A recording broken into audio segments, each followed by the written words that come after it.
Okay, so we're ready to start. So today we're doing a live stream. I'm with Daniel and I'm Cedric. So the live stream is going to be about Vizio P series Quantum, which is this one that we just tested on the website this week. We're going to do a full video review, a proper video review in about 2 weeks, 1 week or 2 weeks, it's going to be posted. Yeah, that's right. Yeah. But for today, we're just going to answer your questions that you might have for about 30 minutes. So the first 25 minutes, we're going to answer your questions in the chat. So make sure you ask them. And then the last 5 minutes, we're going to answer questions non-related to that specific TV. So any other questions you might have, we're going to answer them the last 5 minutes. So the whole video should last about 30 minutes. So let's start. First, so let's just before we wait for new questions to come in, Daniel, can you talk a little bit about the local dimming on the P series Quantum? Yeah, so the local dimming actually it works really well. It's good. I believe it's got 192 zones and it uses them pretty effectively. We tested with the medium local dimming setting, and why the medium? So it produces the brightest highlights. Yeah, we found it was the best performing setting, so it's actually the one that we recommend. And yeah, so it performs well. We did a side-by-side comparison here with the Z9D, the Q9FN, the C8, and the Vizio P series 2018.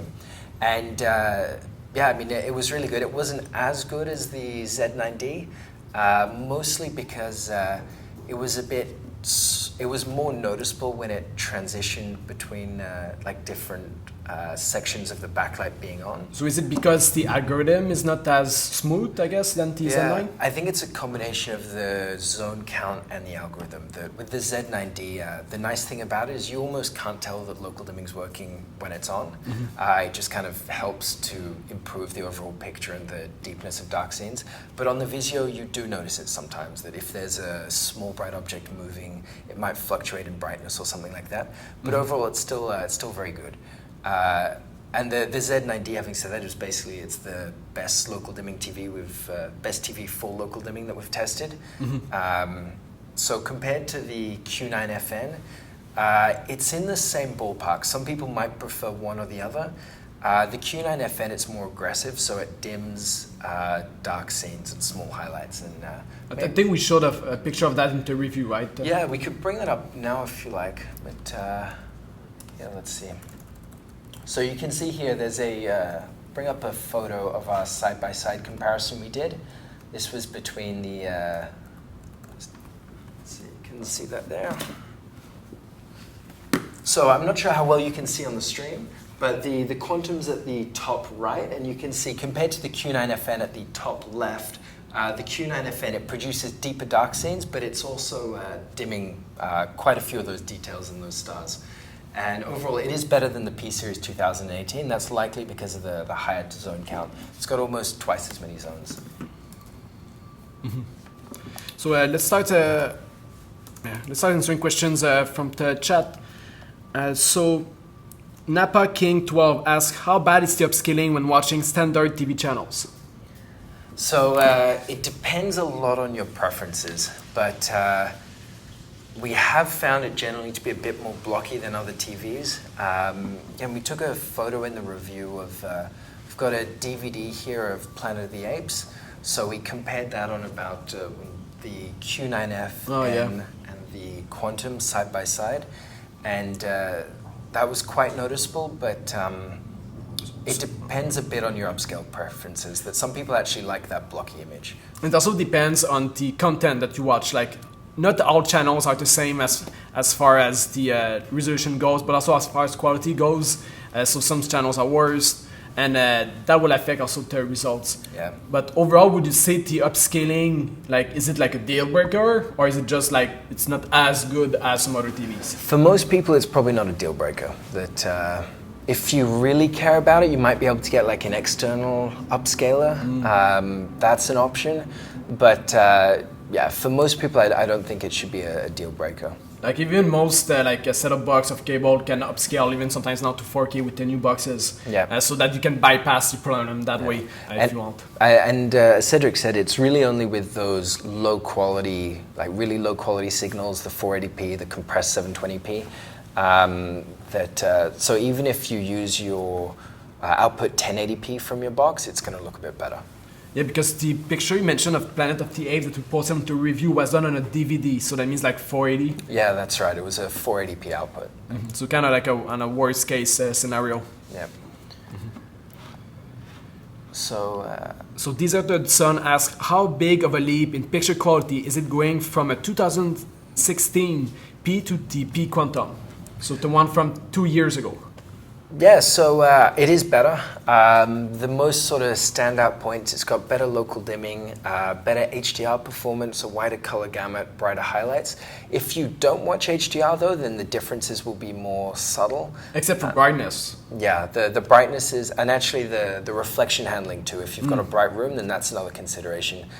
We compared a few Vizios side by side, and it's really, it's much better than any other Vizio we've tested. So would you say it's worth the upgrade definitely for HDR? SDR, it's like just if you have a bright room? Yeah, I'd say so. That if you want the best of the best, or you always want a better TV, then it might be worth the upgrade. But yeah, unless you're in one of those circumstances, then maybe not. The ex-gamer asks, can you play something on the Quantum? I want to see the picture quality.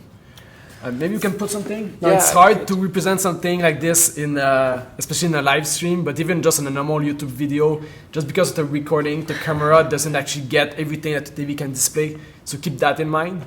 But yeah, we can put something while we answer a question. Yeah, and maybe actually I'll open up Netflix on the TV and we can play something. So Born Distracted asks, what was the biggest surprise you noticed on the Quantum? I think, well, personally, I was surprised by its overall performance, that it could hit the 2,400 nits, I think, on some test patterns, better reflection handling. So, yeah, overall, the performance was a surprise. We were not expecting to be that, yeah. And personally, it's the full screen brightness. It's the thing that I use most to compare, like the brightness between LCD TVs, and this one hit like 800 nits, which was the highest I believe we measured. Yeah, I believe so, but I'm not tied sure. To the Z9D. Yeah. But yeah, pretty bright. So I would say it's the brightness, the biggest thing that surprised us. So if there's anything you'd like to see from Netflix, we can cast that. Otherwise, I'm casting Marco Polo, so that's in Dolby Vision. Our Wi-Fi connection isn't so good though, so it might take a little bit of time to get started. So Noah asks, how would you compare it to the KS8000? Is it a good upgrade? So overall, the KS8000 is a great TV.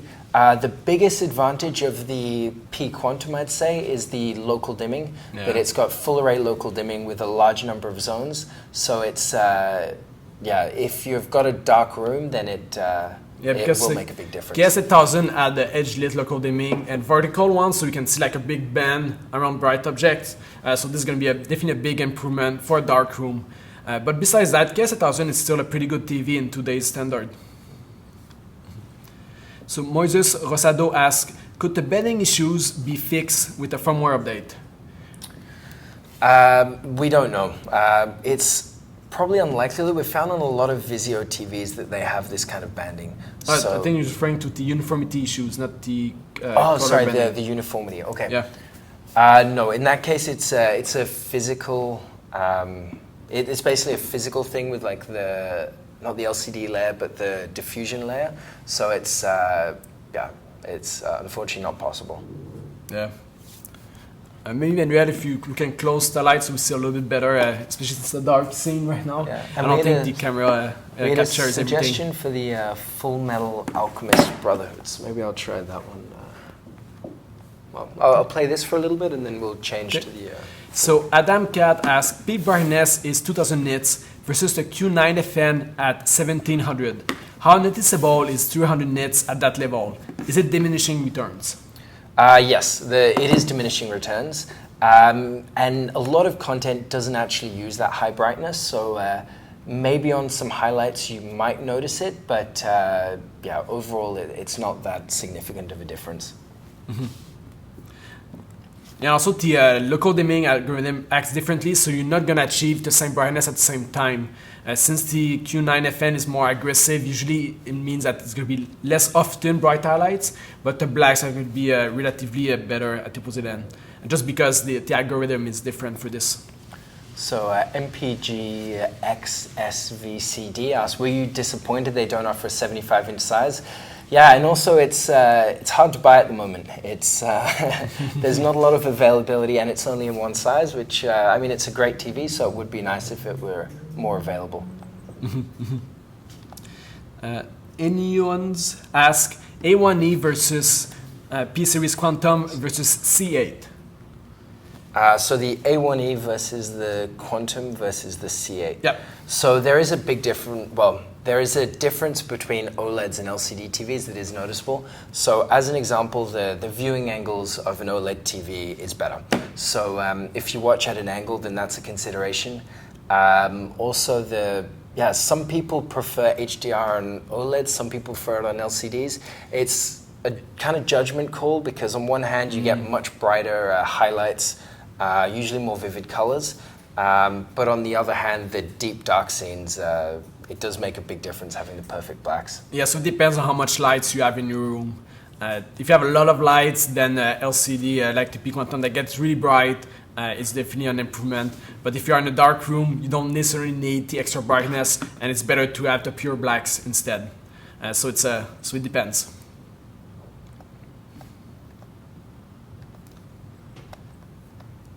So someone asked, MPGXSVCD asked, do you think the lack of variable refresh rates like G-Sync is a big deal?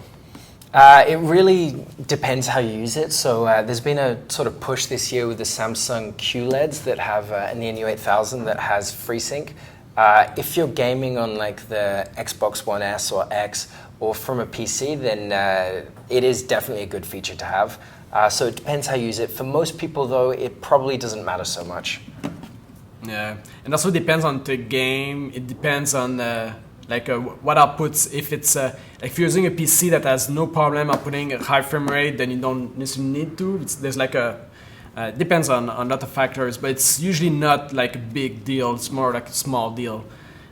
Depends. Okay, so at Full Full Metal Alchemist Brotherhood at 136. Sorry, my phone disconnected from the Wi-Fi for a little bit. So. Yeah. So Emerson and Rojas ask, what are you guys using for playback? Xbox or standalone player? So right now we're casting to the TVs. So since this one can Google Cast on it, Daniel is casting from the phone to it, which is why there's sometimes this connectivity issues. So Chip Chocolate PR asks, what's the input lag for HDR gaming? So on the P Series Quantum, there's actually two different types of HDMI inputs. HDMI 1 to 4, they support HDR and HDMI 2.0 full bandwidth. And HDMI 5 is a low latency port, but unfortunately it doesn't support those high bandwidth or HDR signals. So you're limited to HDMI 1 to 4, which has a slightly higher input lag of about 27 milliseconds, but it's still very good. G. Aubrey asks, does it have a non-reflective screen? Yeah, it's good. It has a glossy finish, but it's similar to other high-end TVs. It's a little bit worse than the Q9FN, but it's better than the Z9D. So for a bright room, it is a good pick. Mm-hmm. And something to keep in mind with the high-end reflection finish like this is that it's glossy. So yes, it reflects less ambient light, but if you have a bright object directly in the reflection path, then that object is more defined, which for some people it's really bothering. So like if you have a window directly behind you, then glossy is not necessarily better. Yes, the window is going to be a little bit darker, but since you're going to see like the whole definition of the window, it might bother you more than like a more semi-matte finish. So you can see here, this is one of our lights pointed on the screen. So you can see that while the reflection is quite defined, that's because of the glossy finish, it actually reduces the intensity significantly. I mean, these lights are in front of us and they're pretty bright. It's, yeah, and if you want more stuff about the reflection, you can check out the last live Q&A that we did about the 900F versus the Q8FN, and then in that one we can see more clearly the difference between the screen finish of these two.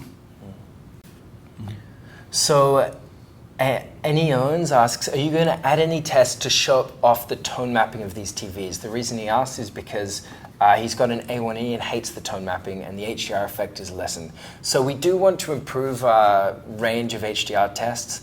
At the moment, it's a little bit tricky because it's actually undefined how TVs should perform with HDR content that's outside of their capabilities. So that's where the tone mapping comes into it, to map like a higher nit or a more vivid signal into something the TV can display. And there's a trade-off between showing off, basically getting an accurate image for what it can display, and showing off details by actually compressing the range. So on the A1E though, you have the option to change a little bit the algorithm. If you change the picture mode, it's actually going to behave differently. Like on the A1E, the custom is going to clip at, I'm not sure exactly which value. Yeah, I think it's at 1,000 nits it clips, or you can go into the cinema home picture mode and it will apply a roll-off. So you'll see, you might get slightly dimmer highlights, but you'll get some more details in there. Yeah. So try out a different picture mode and see which one you like the best for tone mapping. So JLD Crank says there's some blooming around subtitles on dark backgrounds. Is that the camera of the TV? So we're actually going to go into the TV settings now and see what it's set to. Okay, so actually the local dimming was disabled, but going to enable that now. We're going to leave the motion control off because to avoid the soap opera effect. And we can turn off reduce signal noise and reduce block noise. I believe this is a 1080p, relatively good quality stream. But overall, you will get blooming from the webcam we're using as well. So yeah. Napa King 12 asks, in your opinion, what is the biggest flaw or area that needs improvement for this TV? So for my personal use, it'd be the viewing angles. Unfortunately, I don't think there's a solution to that at the moment for VA panels. But yeah, for me, it's the viewing angles. It's bad, and it wouldn't suit me well in my home environment because of that. And for me, it's the gradients. This one you can see sometimes color bending to gradients. Even if you have a high quality source like a 4K Blu-ray, you will see some bending. I think we posted the review pictures of the Martian Blu-ray in 4K, but you can see like in the sky sometimes the bending. And for me, it's the biggest flaw for my usage. And, we've actually got a rotating table here, so we could maybe even show the viewing angles. Mm-hmm. And it's also a bit of the question that G. Aubrey asked, how's this side viewing angle compared to the Z9D? So we can actually show it here. So, but it's about in the same ballpark as the Z9D. All VA panels, they're going to vary depending on the manufacturer of the LCD panel, but it's all going to lose saturation at an angle. Even this one has the option of, not sure what it's called, like the extended viewing angle. Yeah, we can actually have a look on the TV. I'll show you the setting first. Now, the reason we use this photo here is because usually differences in color are most noticeable with like skin tones and things, although having said that, it doesn't look very accurate on the webcam itself, so it might throw it off a little bit on the stream. But there's an option here for the enhanced viewing angles, so we can give a go with that turned on and turned off. In our testing, though, it wasn't very effective, but maybe let's... Yeah, we can actually show it. So you can see here, this is probably about 30 degrees or so, maybe a little bit less. Coming up to 45 degrees. Yeah, and something that we don't see right now, but the black level also rises quite fast if you're at an angle. Mm. But yeah, now it's pretty noticeable that the skin tone is a lot more washed out than it was directly in front. So at this angle, it's very obvious, and we can even have a play around with this. It's not that obvious on the camera, but still, on the eye we see it, on the camera you see it's not that. Okay, maybe I can change between them. We can see if. Oh, yeah. Yeah, so sometimes you need to compare what's the original. Yeah, if you're not used to the picture being displayed, it might not look that worse, but if you actually go in front, it's a big difference. And we can see here when we turn on enhanced viewing angle, I don't know how much you can see on the screen, but in person it's... almost nothing changes. Yeah, almost no difference. And our measurements in our viewing angle test, we basically measure the performance of the LCD layer, and it remains basically the same, and In person, we don't really see much of a difference. It is kind of interesting what this setting does, though, in that it actually reduces, I think it mentions in the description here, that it reduces the horizontal resolution. So it reduces the color resolution, and you can see that alternate subpixels dim, and so every second subpixel is dim and every second subpixel is brighter. So, but overall, if the view angle, it's about the same ballpark as all other VA. If view angle is a big issue for you, you should just not get a VA. It doesn't really matter which one. Some are a little bit worse than others, but it's all bad. Yeah. So Deserted Sun asks, how much of a difference do the quantum dots make compared to a non-quantum dot TV? So the wide color gamut of this TV is actually, it's about the same as the 2018 QLEDs we've tested. So all of them basically have great wide color gamuts. There are a few different sort of levels of wide color gamuts. So I believe Sony uses a slightly different like phosphor technology, which isn't as wide color gamut. So it might be noticeable in very vivid scenes, but overall between these different wide color gamuts, you will notice a difference, but mostly side by side probably. So Chris Enoman asks, I started my review of the PQ yesterday and noticed some macro blocking in certain bright areas in Pan, Batman vs Superman, and Wonder Woman. Did you run into this with yours? We haven't seen that, so... Yeah, so maybe you can take some pictures of it and post it in your review, and then we can look into it. Yeah, it's interesting, but I don't think we've seen this issue. So MPG XSVCD asks, how realistic is a 30 to 45 degree viewing angle in real world situations? It really depends on your environment. With this TV, though, maybe we didn't have to go as far as the 30 to 45 degrees, but you do notice the color shift. And even, for example, if you use it from up close, you'll notice the sides of the screen are at a different angle to the center. So even when you view it from up close, you're basically at, well, depending on your distance, 30 degrees in some cases. Yeah, it depends mostly on your distance. Because like for me currently, so I'm on the one edge of the TV, but this one is maybe at like almost 30 degree angle. So the left side has less saturation than the right side for me right now. So even if you're not directly at 30 degrees, since one edge is more degrees, so it kind of matters. So it depends. But if you're directly in front, it doesn't matter much. So Born Distracted asks, does the HDR input lag improve with all motion settings turned off? If so, then why? So we actually measure the HDR input lag on our website of about, I think it's 27 milliseconds.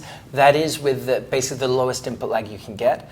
I believe when you turn on the game low latency feature, you don't have the option of turning on motion interpolation, which is usually the biggest culprit of a high input lag.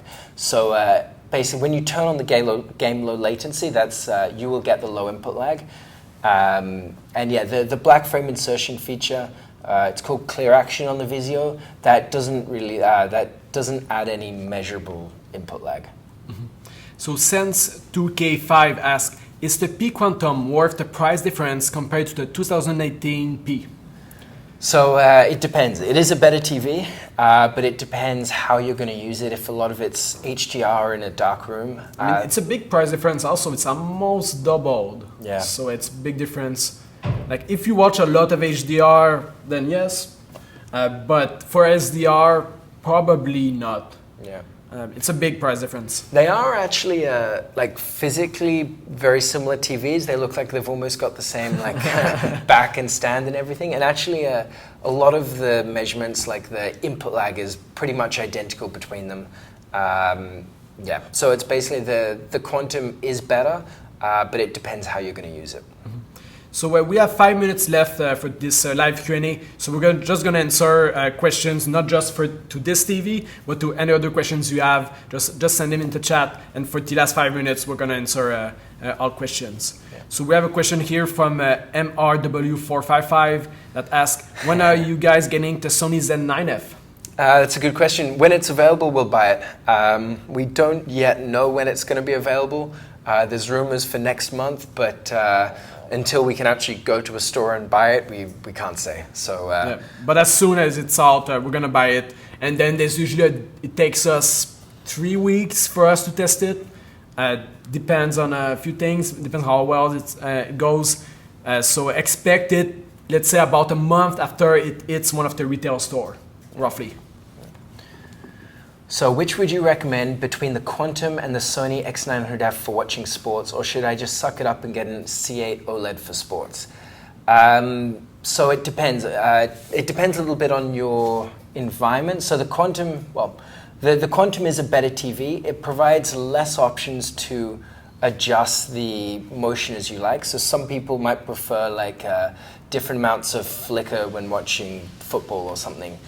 In that case, if you want to be able to customize it, then maybe the Sony's a better choice, but otherwise the Vizio is better.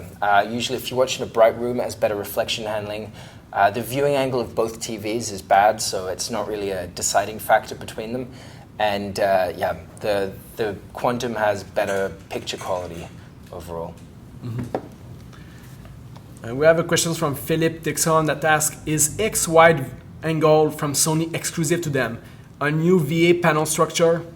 So that's a good question. Now they did a demo when they announced the Z9F. There was a few demos set up that they showed, but part of the demo was a little bit, I won't say cheating, but it wasn't that representative of in real life due to the way they set it up. Like one of the demo was done in standard mode, so the color accuracy of both TVs displayed, I believe there was like Q9 and then Z9F next to each other. But yeah, so it's not really that comparable if you don't calibrate it directly in front before showing the stuff. So it's hard to tell, but we're gonna measure it once it arrives and see if there's a difference view angle. And it's kind of interesting, the way that the extended viewing angle performs on the Quantum is actually a lot like the subpixel dimming that occurs on some TCL TVs, like the TCL 6 series, that kind of reduced color resolution in 4K. It seems to be almost the same feature.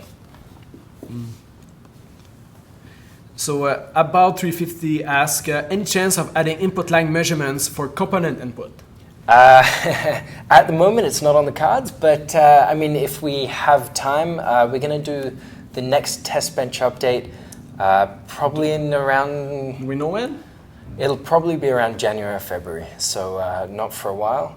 Yeah, so it's, in the meantime, if you have comments or things you want us to improve in the next test bench update, send us, either use the discussion features on the website or send us an email, because as Daniel mentioned, probably around beginning of next year, we're gonna do an update to the test bench, which means improving some tests and things like that. And when we do that, we basically we keep a list throughout the year of all the suggestions we've had from you guys and the internal suggestions that we've got or things we want to improve. And then we basically go through the list and prioritize them and get as much done as we can. So we're really limited by our resources there, but we try and go through and tick off as many boxes as we can. Yeah, so send us your suggestions, but it does take a while for us to add a test. Because not only we need to make sure the test is robust enough, but we need to test back all TVs that we have, which for some tests takes like a few weeks alone just to test that. Yeah, yeah. Actually, when we published the gradient test in the last test bench update, that was about, after we'd developed the tests, it was about 3 weeks of just solid testing every day, first thing in the morning to last thing at night, just to go through the 40-odd TVs that we had to update for that. So. Oh yeah, that took a long time.